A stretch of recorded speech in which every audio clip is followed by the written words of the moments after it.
Hi guys, I'm Bonnie. Welcome to the Magic Garden. Today we are going to be taping from the Alpine Outpost farm stand in Tollgate, Oregon. Today I'd like to talk a little bit about some peas. I got a little something in the mail I'd like to share with you, and I think today is just going to be an adventure, so let's get into it. Alright, welcome.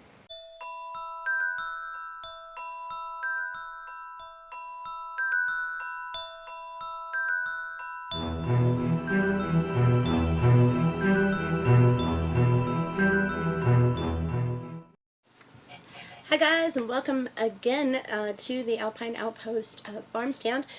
This place is so amazing for me. This is where I work when I'm not working in my garden, and this is where I'm going to be selling the Magic Garden seeds for the first time this year. So I'm really happy to be able to do a bit of an episode here. I got something in the mail. As you guys know, the Magic Garden has been expanding, and we've been opening up our network of communication with other farms and other gardeners to make the magic of the Magic Garden happen. We've included Sally Drew. She has the Dragonfly Farms in Cascade Locks, and we've also included Jimmy Barrett, who is a master gardener in Gresham, Oregon, and just on rare occasion, Priestess Nefertari comes and joins us. She is a first-year gardener that I'm really trying to get on camera, but she's a little camera shy. No big deal. We'll get her over that sooner or later. So guys, there is a whole lot going on in the Magic Garden. We are trying to expand and trying to bring you the best content from across Oregon as we possibly can. Well, with that stated, Mr. Jimmy, my buddy, my sweetheart, sent me a little something, you guys. I love you two so much. You guys give me such amazing encouragement. You keep me going, and every day you guys remind me why this Magic Garden is in fact magic. The magic isn't just what we grow, although, you know, that in itself is pretty spectacular. This is really about growing amongst yourself, in yourself, getting your hands dirty, networking with other people, learning new things about yourself and about your garden and the plants you're growing every single day. And I am really blessed today. So I'm going to open this. I'm not exactly sure what it is. Jimmy had kind of told me what it was, but now I can't even open it. God. There has to be an easier way to open this.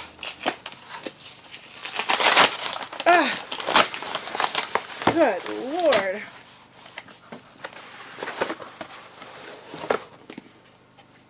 Oh my God, look at this thing.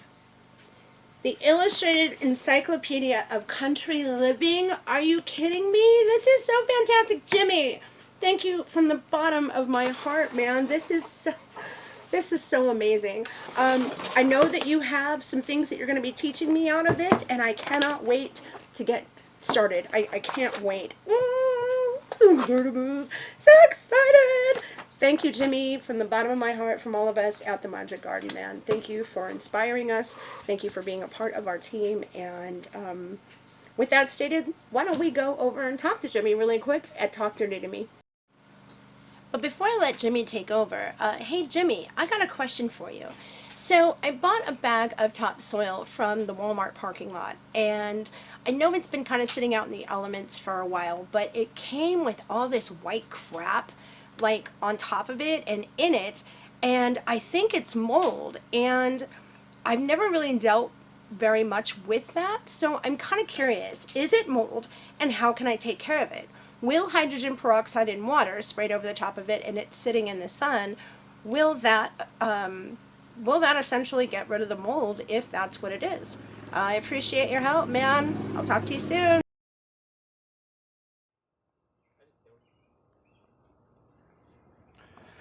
Man, why is it so hard to take something black and rigid and stick it through such a tight little Oh. Hi, Bonnie and Sally. How are you doing? This is Jimmy from Talk Dirty to Me, just doing a little maintenance around the yard today. We're actually installing a irrigation system, which I hope to feature in some future videos. And in all honesty, it's really simple. We bought 2 of these landscape drip watering kits from Dig Water Matters, which are available at Home Depot. And as you'll learn from me over time, Home Depot is my happy place. For, total disclosure, I actually used to work for them, and I did not leave on bad terms. I just had to go into a different direction. So anyway, Bonnie, your question about the mold in your the bags that were provided to you. I'm going to start a series here pretty soon based upon information in this book and many others, including newer research than this. This is called Mycorrhizal Planet, and this is a book by Michael Phillips. For a book you can't put down about dirt, I mean, this is it. It actually talks about the fungus and that lives in the soil and has for billions of years, even before algae came to our shores and then started to oxygenate. The fungus was here first. It's a symbiotic relationship. It's totally fascinating. I could go on forever. But in your case, I would assume that the mold is beneficiary, because that's the reaction that you are receiving. And there are fungus molds that are beneficiary to the plants that we're growing, and I'll definitely get in there in a series video coming up. So if you're looking for a way to irrigate your garden, and we only have the 4 beds here, I definitely recommend something simple like this. It was $25 a box. It comes with all sorts of attachments and ways to drip water into your garden. We'll get it all cleaned up here soon, I promise you.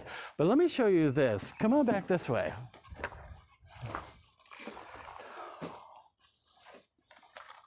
This is bed number 2. And I have had this black plastic on top of bed number 2 for weeks now. And the idea is that you're increasing the temperature of the soil because of what I want to plant in there. Some plants, like okra, won't even start to fruit until the soil is at 90 degrees, which is one reason why it's incredibly difficult to grow up here in zones 8 and zone 7. But here, I'm using this black tarp and these hoops to preheat this soil with these bowed arches as well in them. And I'm going to show you a little trick we use around these parts. Come on back with me.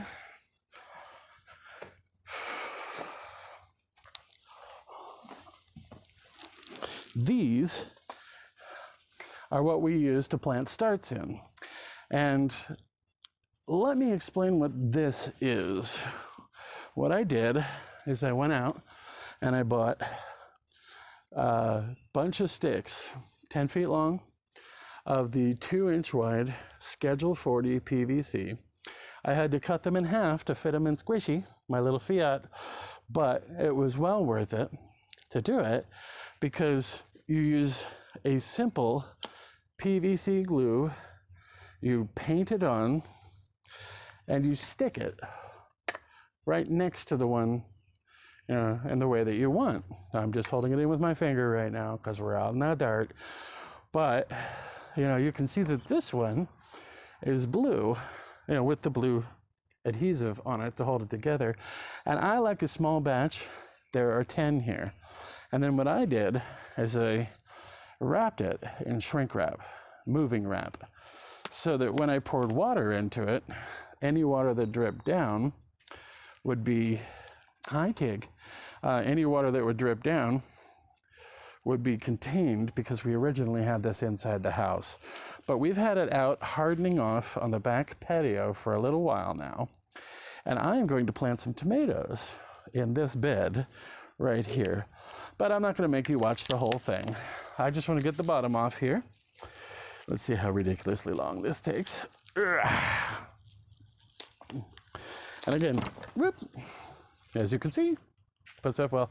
I wrapped it in moving wrap, and then I cut it with a knife down the center, and then I put this tape on it, this white tape, to hold it in place. Just over time, it really tends to hold itself in place, but that was just a little extra insurance.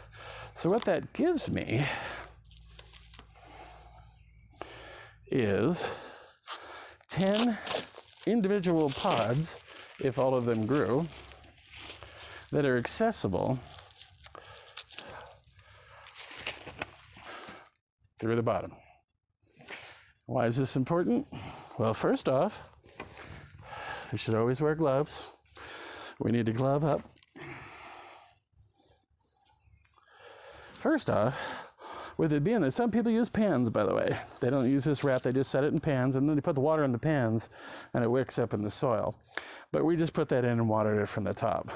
We had thought we were going to water on the in-between little spots here, but that never worked out. So, gonna get rid of these rods.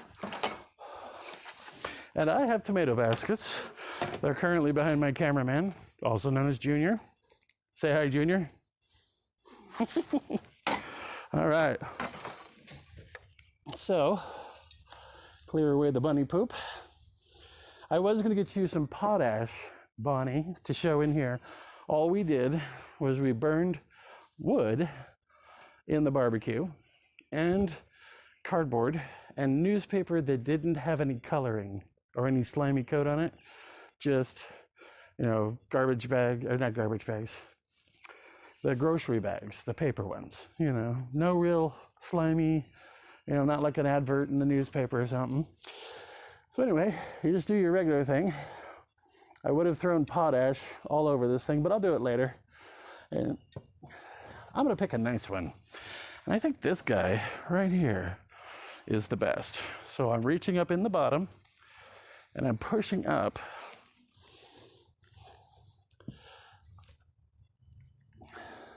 There you go. All the roots, everything fully potted.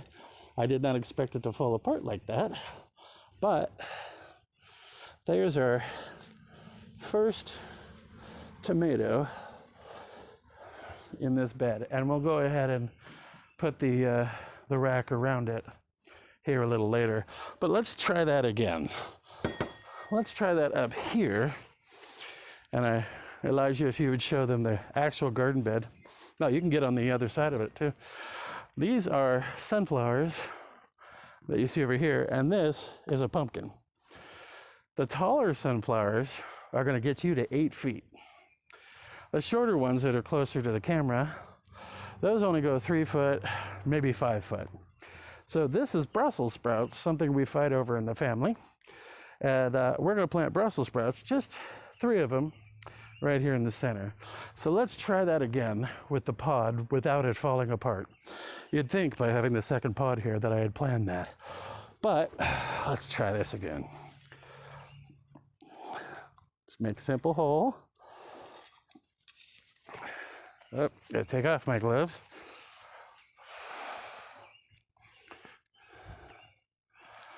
And let's see if this is more cooperative. Obviously, when you're hardening plants off, it takes a while. So this gets exposed to the elements, and then you're going to have, well, not only that, this is the strong tape. This is like Gorilla tape. So that was the only tape I could find at the moment. I didn't mean to attach a Sherman tank to my PVC, but that's the way it worked out. So let's see here. I'm just getting all these little tape leaders off. Me going overboard. Dude.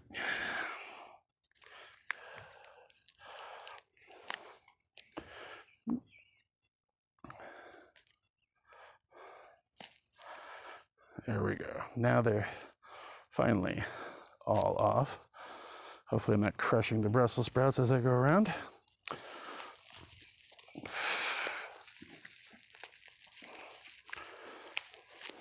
Whoop. I lose my balance trying to get this taken care of. There we go. Ah, that one volunteered itself. Slipped right out. It's not the strongest one. I'll set that aside for the moment. Oh, we have a second pumpkin. So there's this one here and this one here. So that's just from today. Good Lord. There we go. And these two are too close together. This is going to be painful to those of you who are excited about gardening. But I got to cut this one out because spacing requirements mean that these two plants would fight over the resources that are available here. And I know it hurts, but this plant is going to be bigger, whereas both of them would be stunted. So, gone with the wind. Now, I use scissors, and I advise everyone to use scissors when you're cleaning between your plants like that. Do not pull them out, because the delicate roots of the one that you want to save are often intertwined with the one you want to pull out. So instead, deny it photosynthesis by clipping it off at the soil. And if it grows again, just clip it back off at the soil. All right, so Brussels sprouts. Put a comment in the comments if you like Brussels sprouts. In my family, we love them. So let's see here. That's why I want to plant 3 plants. They're fascinating. All right, there's a nice tube, and you can see the roots right there. So they are already finely established, and I'm going to put them right here. There we go. This one I didn't have heated over a while. I'm going to show you how easy this is to do. If Elijah will allow me, he'll shake his head yes or no. Do you want to plant one of these? No? Okay. Well, you saw how easy it was to do. I hadn't cleared that with him first. I have to ask his permission. I don't want to force him on camera with all of us gardening weirdos, and then he'll be marked for life. And I did that without my gloves on, but I wanted to show off the fancy apron. This apron is referred to by my family as my tactical gardening apron. It's just an apron I picked up for $10 from Home Depot, and it holds all my stuff. My camera is actually recording the sound, but all of my tools are in here, and my thermometer and marking elements. And I carry this, holds my gloves, and with this day and age, the hand sanitizer. Now, I'm gonna go right here. Nice little hole, about 1.5 feet from the other one. Actually, I'm gonna go a little closer, over to 1 foot. There we go. And let's see here. Ooh, which a good one? This one. They all look a little spindly, so hopefully they will pick up a little bit more beefiness in the soil. Nice root structure right there, not totally bound. I'm gonna set that one right there. Now all we gotta do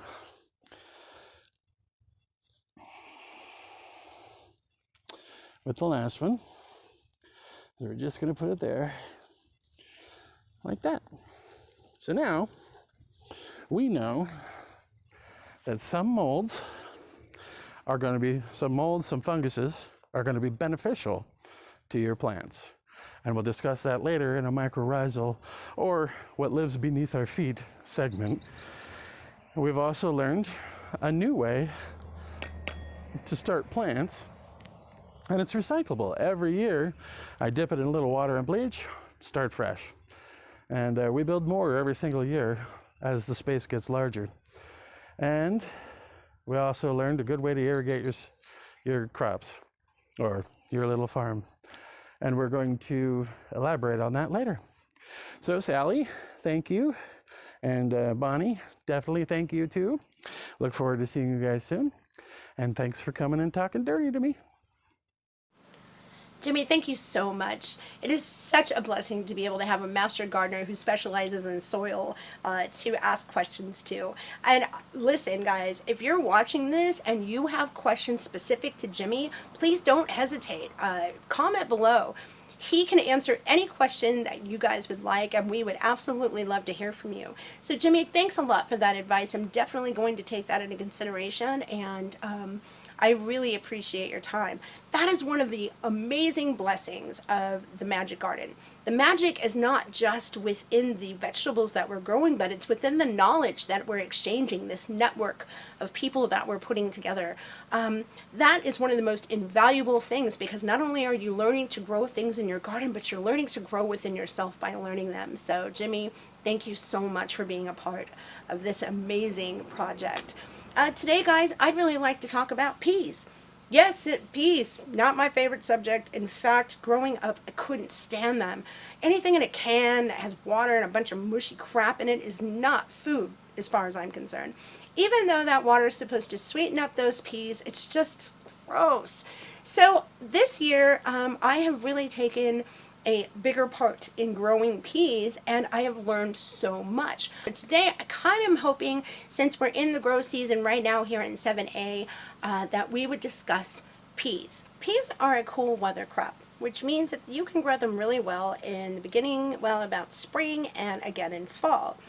You can actually just direct sow these when the ground is around 50 degrees. Now, peas really don't like the heat at all. Even though you can still kind of grow peas in the summertime, that heat is just going to make it so that they don't produce the fruit that we know and love. But did you know that you could still use the leaves from those plants in salads? Oh yeah, you definitely can. Now, peas are typically green, but did you know they also have yellow and purple varieties as well? They do. It's amazing what you learn about peas when you start doing your research. I think one of the greatest things about peas is that they only take about 60 days to harvest. So you can get a really quick crop if you sow them directly in springtime. You're going to get some amazing harvest out of that. But doing my research, I found out that there were 3 different types of peas. One is a shelling pea, one is a snap pea, and the other one is a sugar pea. The difference in them is that the typical garden pea or the English pea is actually a shelling pea. And rather than being able to eat the outside, these are actually shelled, and you would use the product on the inside of those. A few of those varieties, and I'm just going to read you from my list here. There is one called a tall telephone. At least that's what it's called. It's said to be one of the best tasting peas out there, but these plants are huge. They're like over 5-6 feet tall. And these are definitely something I don't have in my garden right now, but may want to try them next year.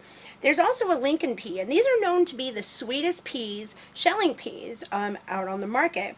And these are actually good for smaller gardens because they only get about 2 to 3 inches or feet tall.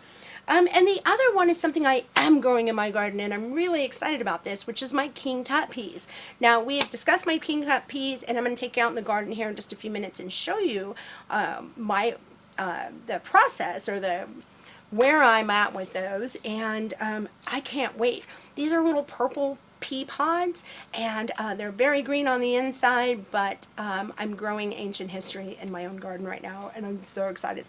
The next ones that I want to talk about are snow peas. Now, snow peas are the flat peas that you can just pick and eat.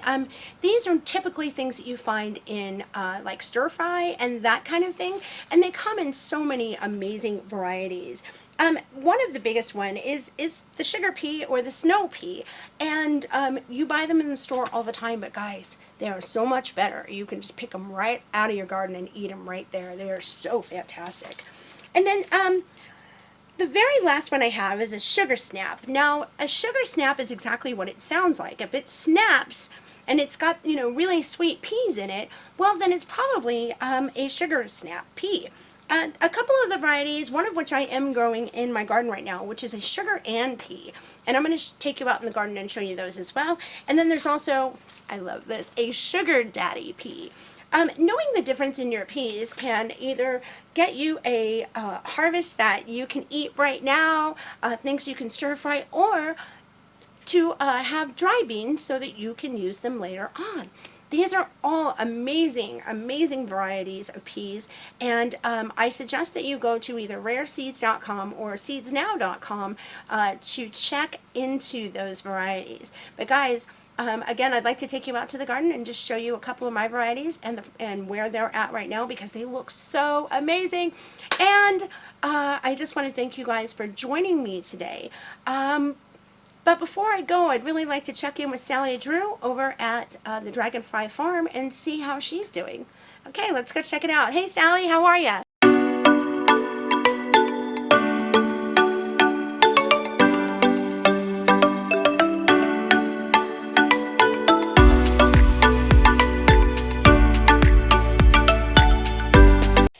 good afternoon. We're just doing a quick Sunday video here. We've taken an old planter box and a piece of shelving, put a bag of Fox Farm planting mix on top of it, and we've cut the innards inside piece out, and we have seeded with salad blend red wing lettuce mix. So we've did take some, fluffed the soil up, took out some of the soil and threw over here in this planter, and we're going to put some herbs in it. So Mom seeded about half the package in here, and you can see some of those little seeds still popping out, and then kind of patted it down and put a little bit more soil over. And now I'm going to just wet everything down, and there is holes punched in the bottom of this bag so it drains. Nothing's going to sit and mold. And then we're going to take the top. I'll get back to this so I can show you what we're going to do. We're going to take the top of a used, this was a old tote that I had in my farmer's market stuff. We're going to place that over the top of that, and I'm going to probably place something on top of it so the wind doesn't catch it. And within what did yours do, Mom? 2-3 days? About 5 days. About 5 days we'll have lettuce starts, and in about 2.5-3 weeks we'll have lettuce to clip off and leaves to clip off and have lettuce for our salads for dinner. So that's just a little quick, and it keeps growing. It refurbishes itself. It regrows itself. So it's a continual salad process through most of the summer. If we start losing some, we can add a little bit of fish fertilizer, kelp fertilizer to the soil and reseed a little bit, but we can keep this going on the back deck just for the family. This guy over here has been many things over many years. This year he's going to get some parsley and some salad things started in him, so we can have a quick salad to come out here, grab herbs, lettuce, and off we go. I'll give you a little bit of inside of our back 40 here. This is a big tree stand that's at the back of our property. When you see my garden tours, you see the front half facing the Cascade Mountains. This is the back half, and out there is the chicken coop, and that's Tom's bird feeding station. We've got some plans for it this summer. He's working on getting rid of these blackberries out in here. This tree here, as you see, fell on the house last summer, and so he's working on getting that cut up. And we're going to move some of these plants to the front and just get some other things done. The kids have a adventure trail. There's our lilacs getting ready to come in bloom. Adventure trail up through the back of this property that starts over here and ends at the other side.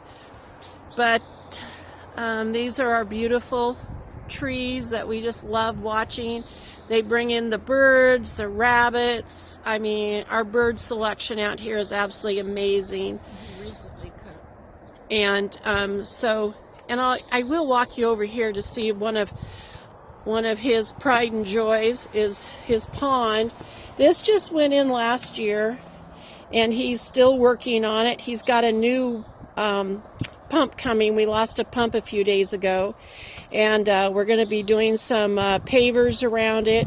There'll be a stairway that comes from where I am actually standing right here, that will go down. The stairway is built and it just needs to be put in, and then we'll be able to walk down and have a bench and sit down by the pond and have it landscaped, and then across from it is the bird sanctuary. So lots of projects. Keep Papa Drew busy while I'm down in the garden with Grandma.